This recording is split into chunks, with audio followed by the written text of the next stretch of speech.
Welcome to African Folktales by Tammy. Please don't forget to hit the like button and subscribe for more interesting stories. Also share this story to someone who might be interested. Let's get into the story. Maria Whitlow had always believed that love, when watered with sacrifice, would bloom endlessly. She had given up her dreams when Derek asked her to marry him in their small church in Braywick 23 years ago. At the time, she was studying culinary arts and had plans to open a catering business. But Derek had just gotten a new job at a shipping company and insisted she stay home to build the family. "Let me be the provider," he'd said, kissing her forehead. She'd agreed, not realizing that every year that passed would chip away at her voice, her choices, her identity. Their home was modest, tucked in the quiet side of town, with a red mailbox and wind chimes that sang on windy mornings. Maria became the heart of it, cooking, cleaning, mending, remembering birthdays, ironing shirts, managing school pickups, and absorbing every frustration Derek brought home without question. She never asked for much. When he forgot their anniversary 3 years in a row, she brushed it off. When he missed Jordan's art exhibition, she told their son he must have had an emergency. She protected Derek's image within the family like a sacred relic. But with time, the warmth in Derek's eyes became shadows, his gratitude turned into expectations, and his voice, once playful, became sharp, impatient, and distant. The change wasn't sudden. It crept in like fog, quiet and sure until everything was missed. Derek began to complain about her hair, calling it too natural, saying women her age should learn to freshen up like the modern women at his office. He teased her wardrobe choices, mocking her comfortable sandals and floral skirts. "You look like someone's tired Aunt Maria," he said once, laughing as if it was a harmless joke. But the words cut deep. She started sleeping with the lights off, hiding her body from his indifferent glances. Conversations grew shorter, meals went uneaten, and phone calls late at night became more frequent. Maria noticed a new scent on his shirts, strong perfume, nothing like her gentle lavender. He started taking more weekend trips for work, and when he returned, he barely acknowledged her. One Saturday, while organizing the laundry, she found a receipt from a luxury hotel tucked in his trouser pocket. It was dated Valentine's Day, the same day he told her he had a conference in another city. She stared at it for hours, pressing it between her palms as though it would crumble and disappear. She didn't confront him. She couldn't. Part of her still wanted to believe that maybe it was a mistake, a mix-up, anything but what it clearly was. And so she folded the receipt, placed it in her Bible, and cried herself to sleep. The children were not blind, though Maria tried hard to shield them. Sylvia, now in her early 20s and pursuing her nursing degree, had begun to notice her mother's silent pain. She once asked, "Mom, are you happy?" and Maria answered with a long embrace instead of words. Jordan, quiet and observant, started spending more time at the local community center, pouring his emotions into paint and charcoal sketches. They both stopped waiting for Derek. They no longer asked where he was or when he'd be back. The house grew quieter. The laughter that once echoed through the living room now felt like a distant memory. On Sundays, Maria sat alone in their church pew while Derek skipped services entirely, claiming he needed rest. The same man who once prayed over dinner and knelt by the bedside with her before sleep now barely looked in her direction. He began to speak about needing space, about living a little before it was too late. Maria didn't know when her companionship became a burden, when her sacrifices turned into signs of weakness in his eyes. She caught him once staring at a photo of her taken 10 years ago, then sighing deeply like something beautiful had died. It wasn't just betrayal, it was erased. She was being slowly erased from his story, and he wasn't even pretending to hide it anymore. The final blow came on a quiet Wednesday morning when Maria woke up to find a manila envelope on the kitchen table. Derek had left it there beside a cold cup of coffee and the keys to the house. Inside was a typed letter, no signature, no affection, just legal language and emotionless sentences outlining the dissolution of their marriage. "I've thought about this for a long time," the letter began. "I need to rediscover who I am. We've grown apart." Maria didn't scream, she didn't cry. She just stood there, staring at the lines. the ink bleeding slightly from what she assumed were his careless hands. Her breath was shallow, and her heart pounded so hard she could barely hear the world around her. The walls seemed to close in, the kitchen spinning with the memories of meals shared, birthdays celebrated, fights resolved and unresolved. She sank to the floor, letter in hand, and for the first time in years she let the sobs escape. Not because he left, but because she realized he had been gone long before this. And she had been alone in that house, in that marriage, long before the ink on that paper dried. Maria sat at the edge of her bed for hours that day, unmoving, the letter still trembling between her fingers like a fragile truth she didn't want to acknowledge. The silence in the room grew heavier with every passing minute, pressing into her chest like a weight too stubborn to lift. She stared at the wardrobe Derek once shared with her, half empty now, with hangers swaying like ghosts of memories. The faint smell of his cologne still lingered on the closet door, a cruel reminder of the man who had just walked away without a backward glance. She looked around at the framed family portraits, images of laughter, of birthdays, of better times, and something inside her broke, not like glass but like a rope worn thin after years of bearing too much. She wasn't just losing her husband. She was losing the home she had stitched together with patience, loyalty, and love that now seemed foolish in hindsight. The kitchen, once filled with the sizzle of her morning pancakes and the soft hum of her voice as she packed lunch for the kids, now felt like an abandoned stage after the last act. There was no applause, no farewell. Just her, left behind like a book no one wanted to finish reading. That night she didn't cook. She didn't even change out of her clothes. She lay on the couch with the lights off, arms wrapped around herself as if trying to keep from falling apart completely. She hadn't realized how much of herself had been tied to him until he severed it all with a letter and silence. Days passed with a rhythm that felt both too fast and unbearably slow. Maria found herself waking up before dawn as though her body still clung to the routines of a life that had ended. She cleaned rooms no one had touched, organized closets she no longer cared about, and kept setting the table for 4 before remembering they were now only 3.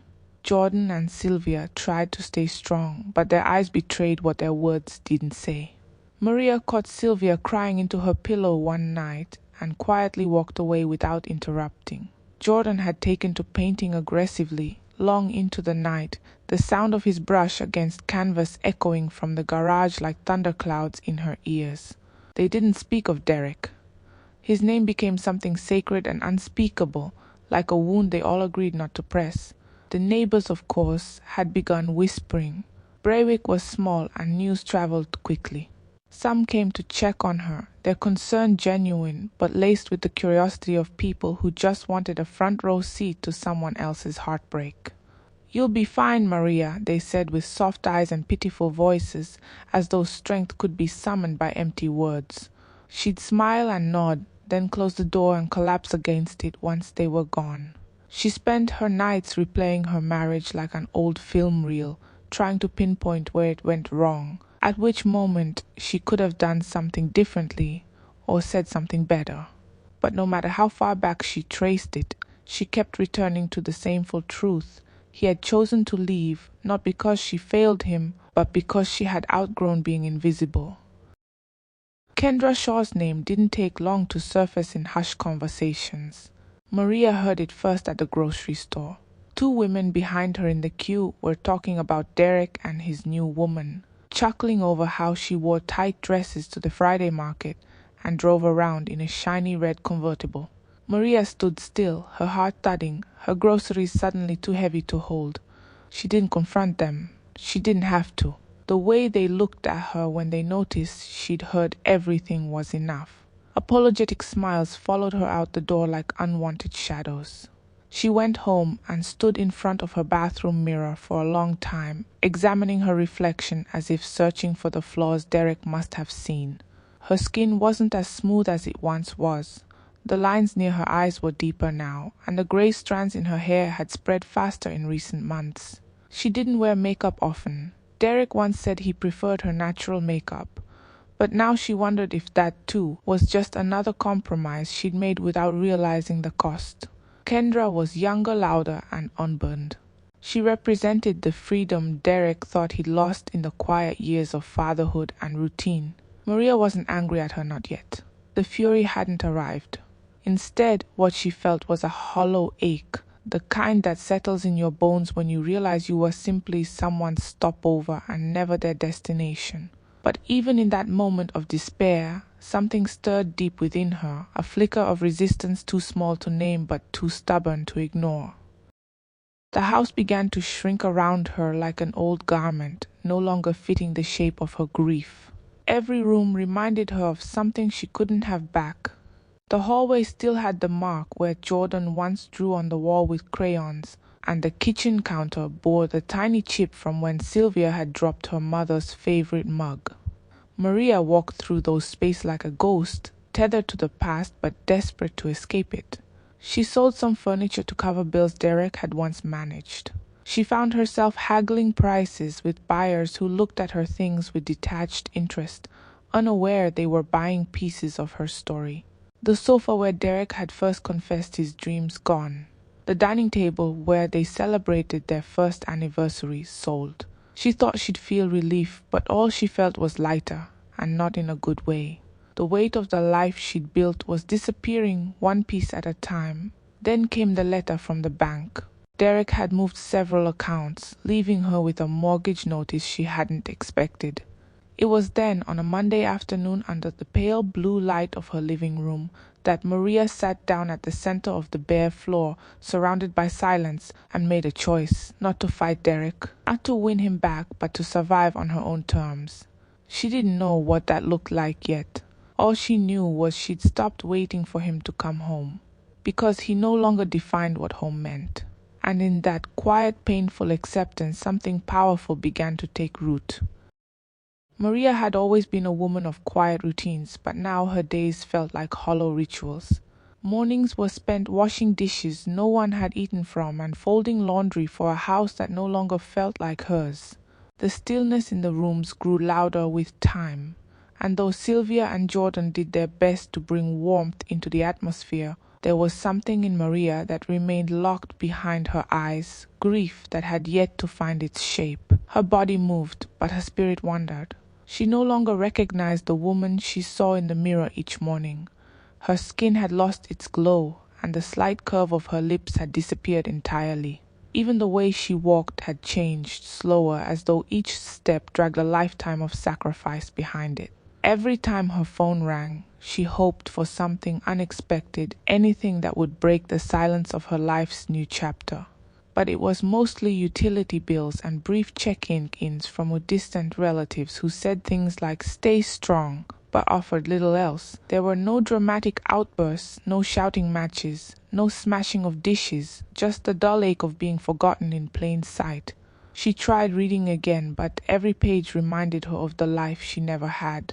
She attempted gardening, but the flowers wouldn't bloom. Nothing responded to her the way it used to, not even the soil. It was a chance encounter that cracked open the first ray of something unfamiliar. Maria had gone to the local thrift store to sell a few unused pots and kitchen appliances when she ran into Penelope Grant, an old acquaintance from her early 20s. Penelope had been a stylist back in the day, a woman with too much jewelry, loud perfume, and the kind of laugh that could shatter a room's silence in the best way. Time hadn't changed her much. She was now retired, but ran a small fashion restoration studio behind her home, fixing and reselling vintage pieces to a select clientele. Penelope had heard about Maria's divorce through the grapevine. Braywick was a village in disguise after all. But instead of offering pity, she placed her hand gently on Maria's shoulder and said, "You're not done. You've just been paused." It wasn't poetry. It wasn't even profound in its delivery. But it was the first time in months that Maria felt seen, truly seen, not as a woman discarded, but as someone unfinished. Over cups of warm hibiscus tea in Penelope's cluttered studio, they spoke about everything and nothing. Old lovers, dusty magazines, sewing machines, thread counts, and fabric swatches. For the first time in a long while, Maria laughed, not politely, but from somewhere deep in her belly. Penelope didn't rush her. She simply handed Maria a vintage blouse with a missing sleeve and said, "Help me fix this." That moment didn't change her life. It only reminded her that she still had hands and that those hands still knew how to create. Maria started visiting Penelope's studio 3 times a week. At first, she just watched. She'd sit in a corner, observing the delicate stitching, the measuring tapes coiled like serpents, the way Penelope handled every garment with reverence. Slowly, Maria began to participate. She ironed fabrics, organized spools of thread, swept the floors, then graduated to handling fragile lace with trembling fingers. It wasn't just about clothes. It was about learning how to breathe again, how to take up space without apologizing for it. She learned about fabrics, silhouettes, textures, and colors that brought life back into pale cheeks and tired eyes. Penelope became more than a mentor. She became a lighthouse, guiding Maria through the fog. With each dress they restored, each blouse they brought back to life, Maria began to find pieces of herself that Derek hadn't touched. Her voice, once timid, began to carry weight. She spoke more, she smiled more. She even started experimenting with her wardrobe, trying on colors she hadn't worn in decades: emerald, mustard, wine.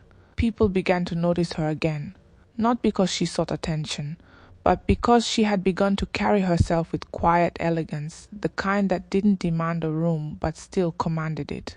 She wasn't healed, but she was healing, and that was enough.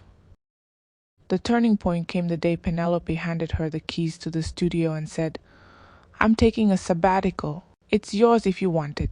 Maria stood frozen, the keys cold in her palm. Fear danced behind her eyes. She had never owned anything. She had never been trusted with anything that didn't first pass through Derek's approval. But here it was, an entire space, a business, a legacy being offered to her not out of charity, but because she had earned it. Maria didn't give an answer that day. She took the keys home, placed them on her nightstand, and stared at them for hours. That night she dreamt of running her own label of women like her, older, bruised by life, but still beautiful, wearing clothes that celebrated every line, every scar, every curve. She woke up with her heart racing, her mind alert. The studio was no longer just a space, it was her rebirth. She renamed it Evelyn and Flame, a tribute to her grandmother and the fire she believed still burned inside her.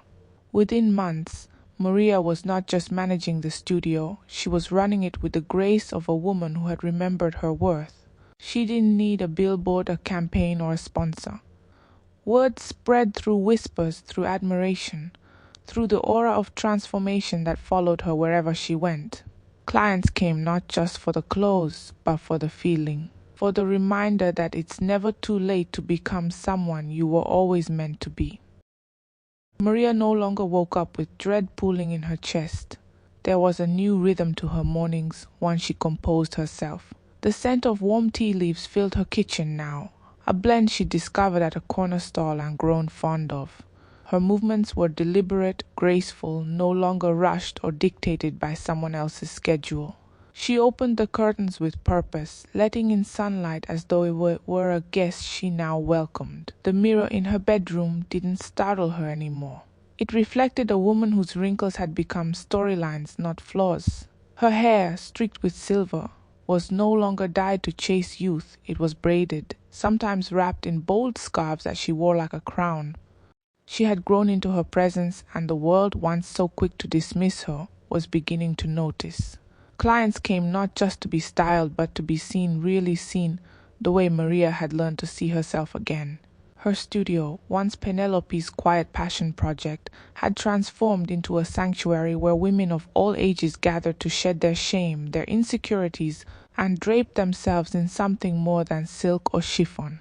Maria made them feel worthy, not by promising transformation, but by reminding them they were never broken to begin with.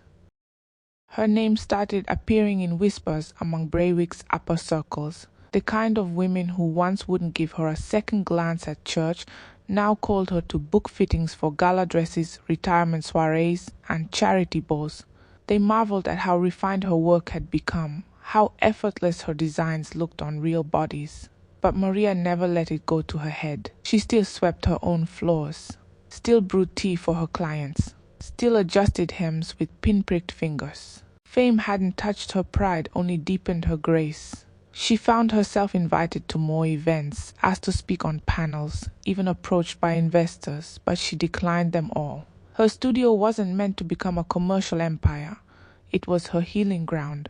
Every stitch she placed in fabric was also placed in herself. But one invitation changed everything.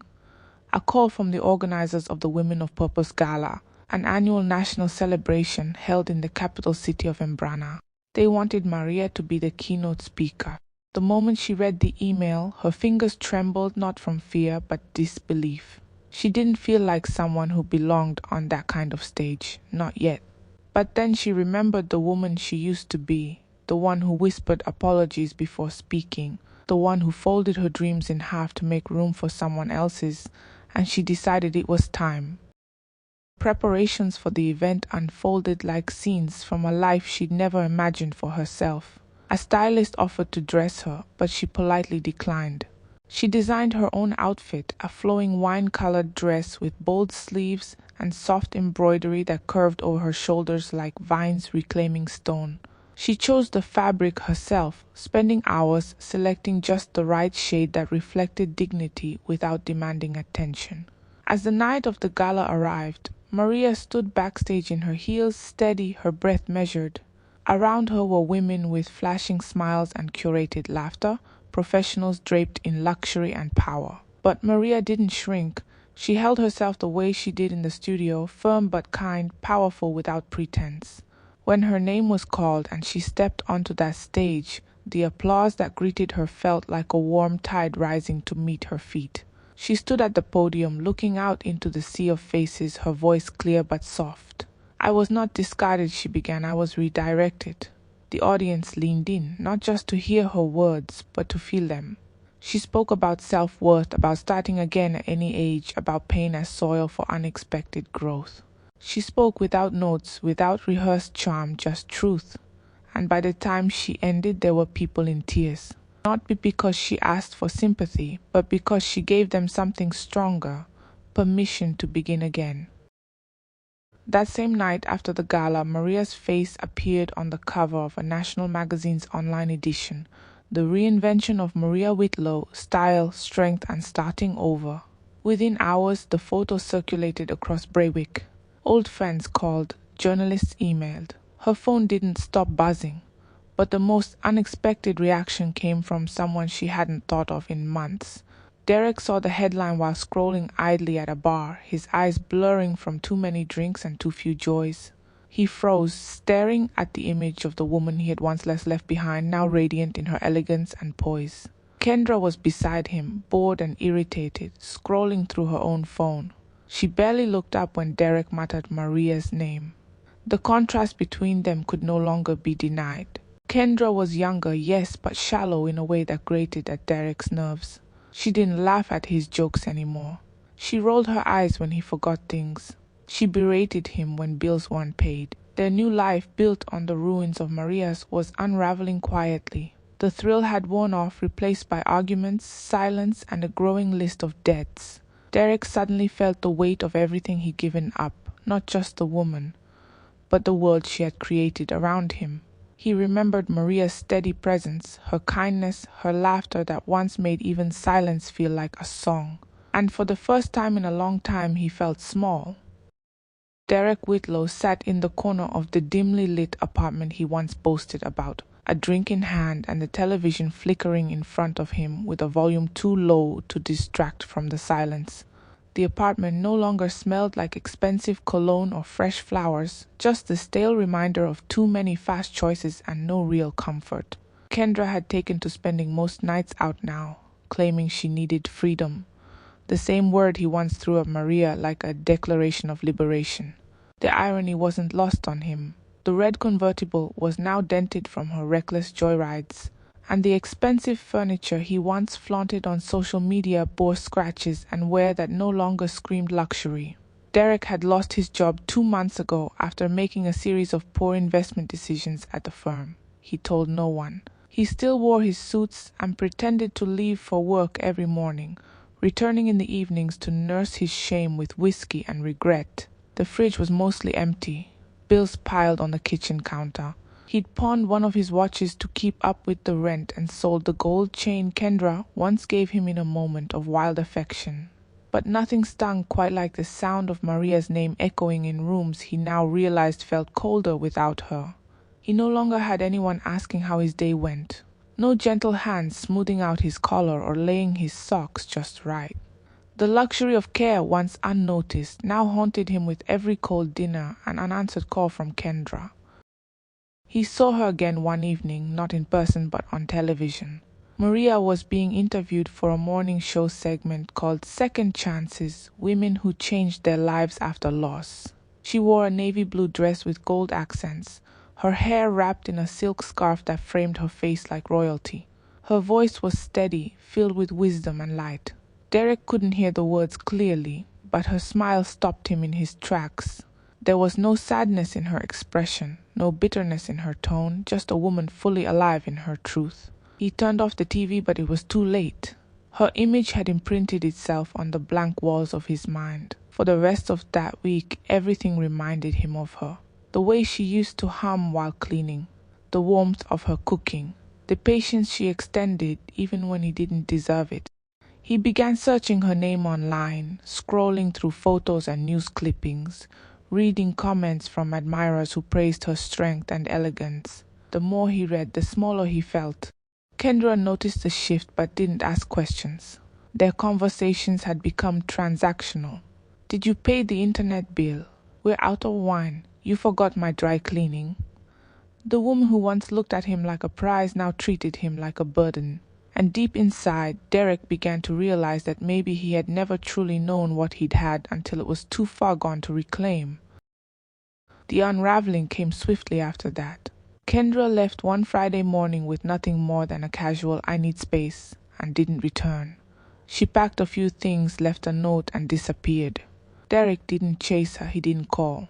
He just sat on the edge of the bed, staring at the indent her suitcase left in the mattress. Her departure wasn't dramatic, it was indifferent. And somehow, that stung more than if she had screamed. Alone, with rent due and a jobless bank account, he tried to reach out to his children. Sylvia didn't answer his call. Jordan replied with a text that read, "You left. Please respect our space." Derek stared at the message for hours. He wanted to respond, to explain, but there were no words that could erase the memories they carried. No apology could patch the hole he'd left in their lives when he walked away without a word. So he didn't press further. He sat there in silence, the weight of his choices pressing against his chest like a vice.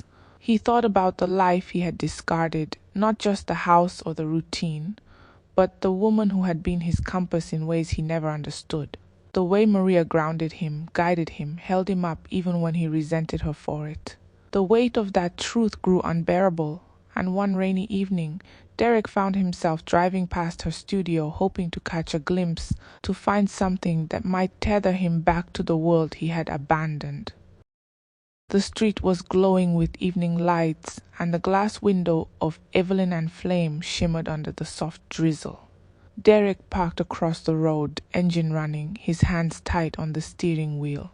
He watched as Maria stepped out of the studio in a tailored coat, her head high, her presence unshakable.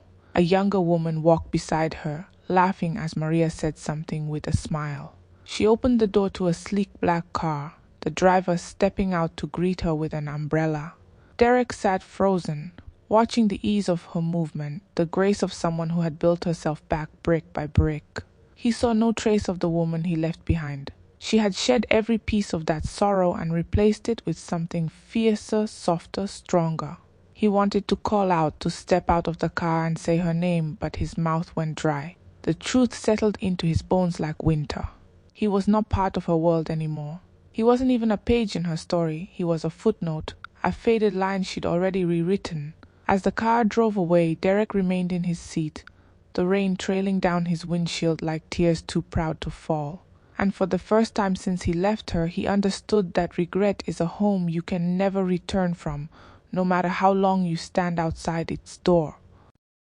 Derek had become a ghost in the town he once walked through with the confidence of a man convinced he had time on his side. He drifted quietly through Braywick now, avoiding familiar faces, avoiding questions he couldn't answer. He wore the same coat every day, one sleeve slightly torn and his shoes scuffed from long walks that led nowhere. The apartment he still lived in had become a monument to silence, no laughter, no voices, just the occasional creak of old furniture and the ticking of a wall clock that sounded louder than it should. He stopped shaving, he stopped trying. There were days he didn't speak a word to anyone, not even the cashier at the local corner store who'd once complimented his smile. He often found himself staring out the window, wondering what Maria might be doing at that very moment. Not because he hoped for reconciliation, but because the thought of her living a life untouched by his failure had become his only thread to something real. He didn't speak of her to anyone. When he passed people talking about her success, he pretended not to hear, though every syllable carved deeper into the space where his pride used to be. She had bloomed in his absence, and he had withered in the shadow of his own choices. Maria never once mentioned Derek in her interviews, nor did she acknowledge him in public. It was not from hatred or bitterness, but because she had simply moved beyond the story he belonged to. Her silence was louder than any rebuke could have been. It was final, a door not just closed but sealed shut by grace. She no longer looked over her shoulder in fear of her past catching up with her. She walked through Braywick's streets as a woman who knew her worth. Shop owners greeted her warmly. Strangers asked for photographs, but she never let the admiration go to her head. She remained grounded, teaching young girls how to sew, donating custom garments to women's shelters, hosting free monthly workshops at her studio for women rebuilding their lives after loss. Her life had become a testimony, but not one she recited from a place of pain. She didn't use her story to shame, but to empower. People looked at her and saw possibilities. She looked at herself and saw peace. On some days, she still felt the ache of what had been lost, but it no longer defined her. It visited her the way a distant memory might, a soft tap on the shoulder she acknowledged with a smile before moving forward. Even her children had changed. Sylvia had opened a community health center. Jordan's artwork had been featured in a regional gallery. They carried their mother's strength like a silent armor, refusing to allow bitterness to rot what their hearts had fought hard to protect. It wasn't until the launch of her book, Woven from Ashes, that Derek saw Maria again, not in the flesh but in words. The book detailed her journey without naming names. It spoke of loss, of reinvention, of learning to breathe again after being left for dead emotionally. It climbed the charts in weeks, praised for its raw honesty and elegance. Derek bought a copy from a vendor downtown, wrapping it in newspaper as if ashamed to be seen with it. He read it in one sitting, hunched on the couch with a cracked mug of instant coffee and a blanket that no longer held warmth. Every chapter peeled back a layer of the woman he once claimed to know. But this Maria, the one who wrote about rising after being shattered, she was someone he never met. And perhaps that was the most painful part of all, that the best version of the woman he once called his wife had only bloomed after he'd walked away. The final chapter of the book ended not with vengeance or triumph, but with gratitude for silence, for stillness, for the power to begin again. Derek closed the book, set it gently on the table and wept, not because she had moved on, but because he finally understood what it meant to be truly left behind. Sometime later, he attended one of her public talks, not to confront her or seek attention, but simply to watch. He sat in the back unseen, blending into a crowd filled with hope and admiration. The room was silent as Maria took the stage, dressed in a soft beige gown, her voice calm and luminous. She didn't perform, she simply shared. Her words flowed like water, washing over the room with quiet strength. "There is a kind of freedom," she said, "that only comes when you stop asking why they left and start asking why you stayed so long." The audience was still, some moved to tears. Derek lowered his gaze. He didn't wait for the event to end. He left quietly, just as he had left their marriage, without a word, only this time with the weight of clarity on his back. Outside, the air was cool, the sky a pale stretch of evening. He walked past the studio, past the streets that once carried his name, past the woman he once believed would always wait for him. But she hadn't waited, she had walked forward, and in doing so she'd built a life so bright, so beautiful, that not even the shadow of his regret could dim it. To the end of this story. Please subscribe to my channel to support me. Thank you.